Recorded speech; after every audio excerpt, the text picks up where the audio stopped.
Fala, gente! Sejam todos bem-vindos a mais um vídeo do Proposta Recusável. E dessa vez eu vou falar sobre Duna, o novo filme do nosso querido Denis Villeneuve, também conhecido como Denis Villeneuve, que só faz filme ruim. A Chegada, Incêndios, Sicário, e agora fez mais uma obra-prima, que é Duna de 2021. Bom, para quem não sabe, Duna foi filmada aqui no Ceará, na praia de Morro Branco, assim como a novela Meu Bem Querer. Tô brincando.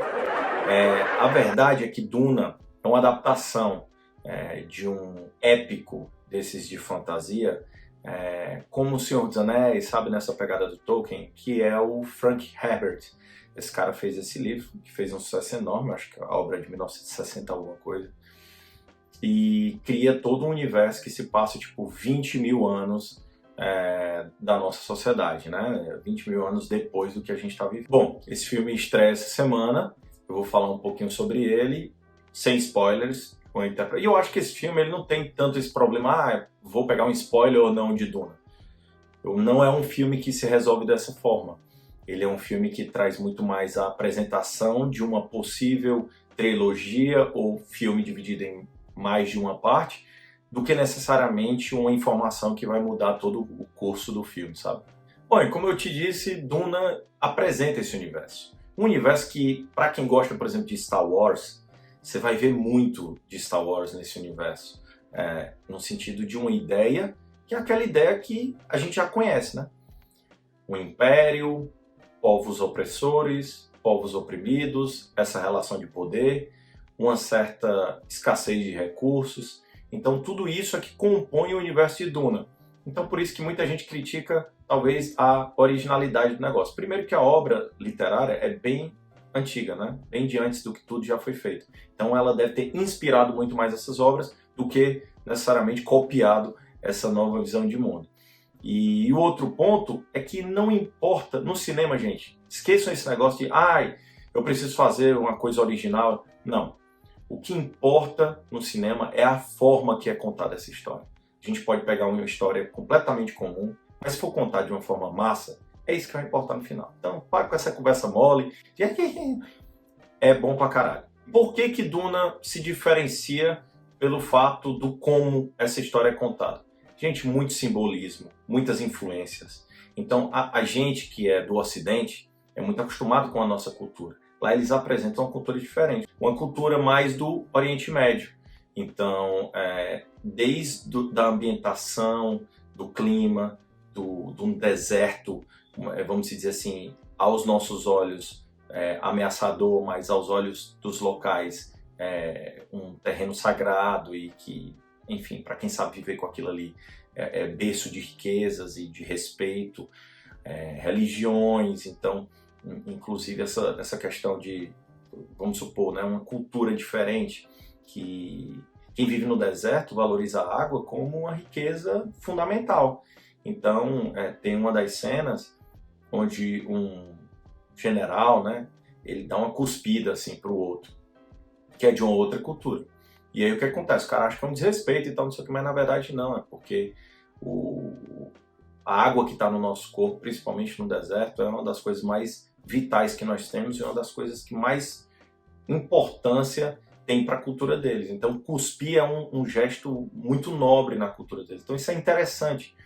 Isso flerta um pouco com a questão da própria comunicação que o Denis Villeneuve trabalha em A Chegada, né? Como os povos entram em guerras por simplesmente não respeitarem a cultura dos outros ou não conseguirem se comunicar.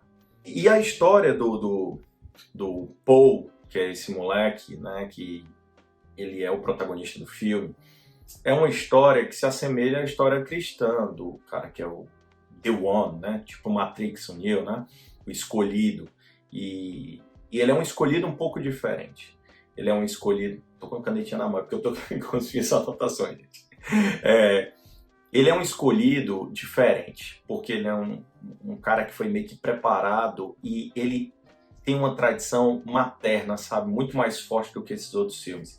Esses outros filmes trabalham com esses escolhidos e com esses caras fodas, mas muito uma coisa de pai para filho, como para Star Wars, né? Darth Vader e Luke Skywalker. Aqui não.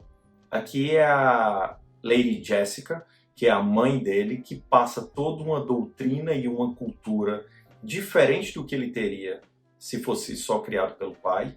E é esse enxerto dela de filosofia, de controle emocional, de manipulação humana por meio da mente, que fazem dele o cara escolhido mesmo, vem de uma tradição materna. Isso aqui é super diferente. As mulheres aqui têm um papel diferente em Duna.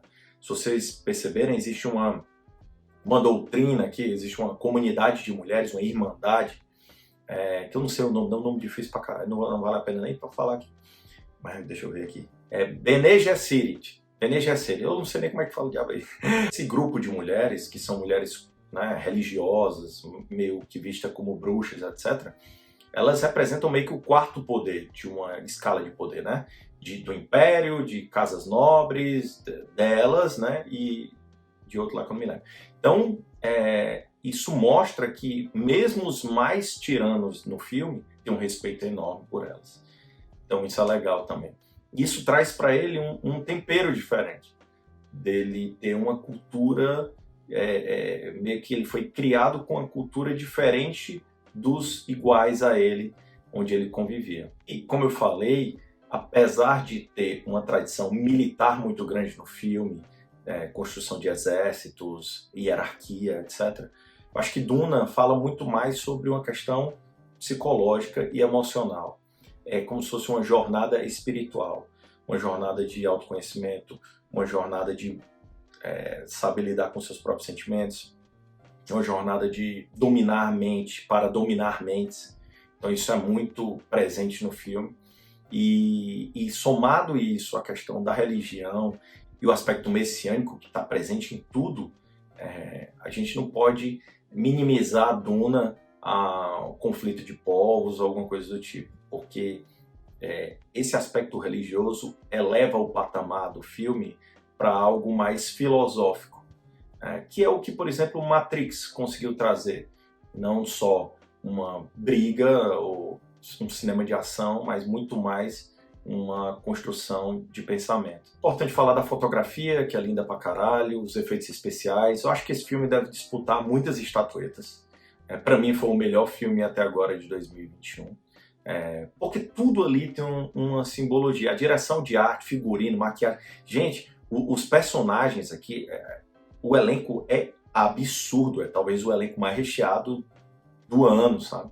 Então, sempre aparece uma cena quando você vai ver, do nada, Javier Bardem, ó. Javier Bardem, eu não sabia nem que estava no filme, de repente aparece. Então, é absurdo, porque a qualidade dos atores entrega tudo, sabe? O filme é tudo redondinho. Não é um filme de excessos quanto à emoção, sabe? Porque é um ambiente pesado, é um ambiente de guerra, é um ambiente de opressão. Então, parece não ter tanto espaço para isso. Como eu disse, a fotografia é uma fotografia mais fria, né? Se assemelha, por exemplo, à Chegada. Tem algumas coisas de filmes do Villeneuve. Por exemplo, tem uma cena lá que aparece uma aranha que você pode trazer aí uma influência de Homem Duplicado também. E cenas de ação que você pode pegar, a forma de filmar do próprio Sicário. Então, é óbvio que o traço do diretor é muito forte e ele faz isso muito bem. Inclusive, eu acredito que bem melhor do que o que ele fez em Blade Runner 2049. Existe uma polêmica também muito grande na galera, que é onde vê o filme, né? Tem muita gente que baixa o filme, tem muita gente que espera pra sair e muita gente que não vê no cinema. O que eu posso falar é que esse filme é um filme tipo Dunkirk, do Christopher Nolan, que ele é um filme experiência. Então, a trilha sonora, que tem um aspecto do Hans Zimmer, né? Tem um aspecto um pouco mais evocativo, né? Com aqueles sintetizadores e também parte para um esquema mais tribal de tambores.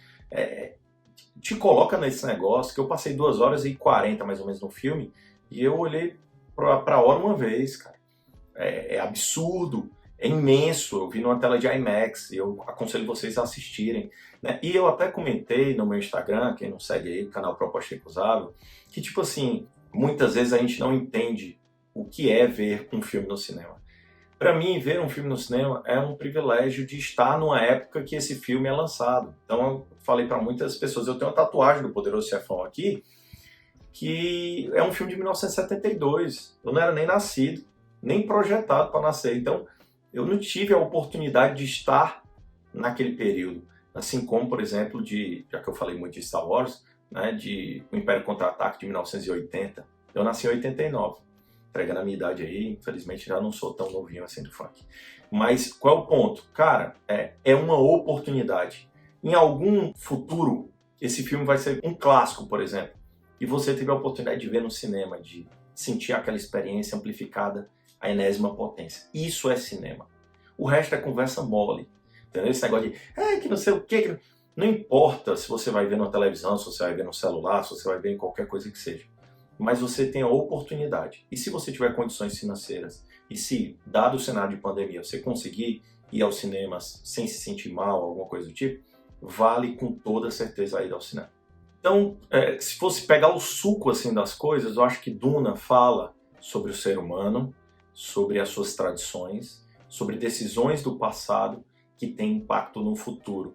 E como esse tempo, que é um tempo avançado para a gente, né, 20 mil anos, pode trazer coisas que estão presentes desde hoje. Porque essas tradições elas são passadas, inclusive a tradição violenta, que é o que a gente vê, né? Não faz muito tempo que a gente teve uma Segunda Guerra Mundial. Não faz muito tempo que os Estados Unidos agora acabou de sair de um país onde ele não tem nenhuma relação cultural, senão hegemônica, e, enfim, que era um pouco transvestida de paz. Então, parecem coisas distantes, mas ao mesmo tempo é parte do que a gente tem hoje. Inclusive o filme brinca um pouco sobre isso, onde tem uma passagem onde tem um pé de tamareira, que as tâmaras, né, são árvores que vivem 2000 anos, que têm sementes, né, que ficam durante todo esse tempo. Então, isso mostra um pouco da nossa tradição, isso mostra um pouco da perpetuação da espécie, das coisas boas e coisas ruins. E é uma jornada, o filme é a primeira parte de Duna. Deus abençoe e que a Warner Bros. Tenha dinheiro para fazer a parte 2, 3, eu não sei quantas serão divididas, mas a minha nota é 5 de 5, 10 de 10. Achei um filme incrível, não mexeria em nada, os vilões são muito bons, a questão da arte, das roupas. Gente, isso deu um trabalho do caralho, velho. Esse filme é incrível. É isso aí, Duna, vou assistir. Quem puder dar um curtizinho aí, pelo amor de Deus. Valeu.